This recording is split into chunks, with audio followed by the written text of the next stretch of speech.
the Gatorade 125s to set the starting field for Sunday's running of the Daytona 500.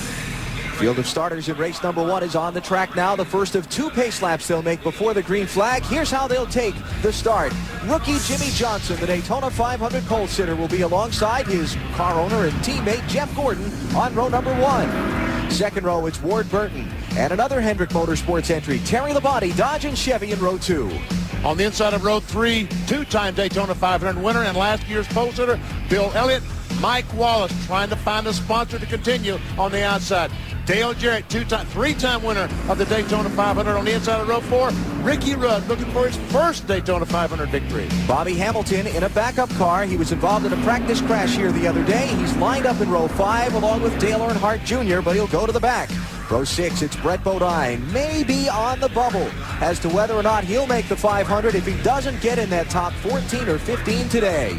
On the inside of row 7, Sterling Marlin, who won this very race last year.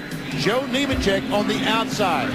On the inside of row 8 this afternoon is Jeffrey Bodine trying to make a comeback, and Hut Strickland in a new ride. 9th row, Mark Martin never won a Daytona Winston Cup race, and Ryan Newman in a Penske Ford. The 10th row is Johnny Benson, has been very strong in practice, and Elliott Sadler in the Wood Brothers Ford.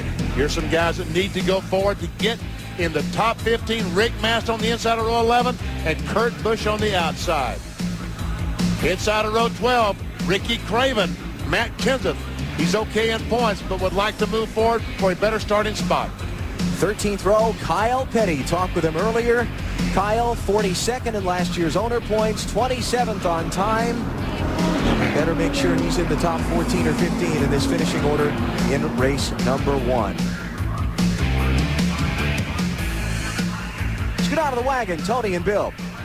Tony, you've had a chance to practice with these guys, see how their cars are handling. There are some strong cars in this race. Yeah, they really are, but at the same time, there's a lot of guys that didn't qualify well that really have strong race cars that are starting in the back of the pack. Some guys that qualified really well. We didn't see a lot of strength of them in practice, so it's going to be interesting to see how these first couple laps mix up. But I can tell you one thing, I'm going to watch for this red number 8 and see how long it takes him to get to the front. Okay, that's the story from the wagon out to pit road to Marty Snyder.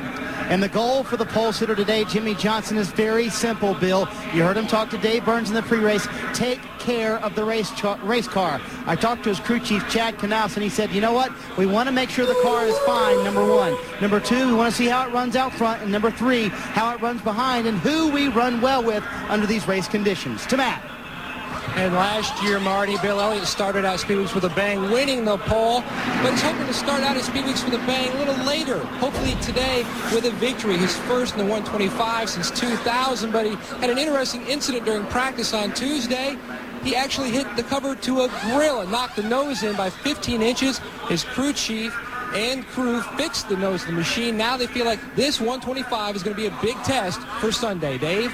Matt, Ricky Rudd's crew is all repaired from their injuries in Homestead last year. They had some practice last Sunday when they got to pit Andy Hillenberg's ARCA car. They know what it's like mentally. They know what it's like physically. Bobby Burrell, Kevin Hall, and Johnny Bryan are all back for Ricky Rudd.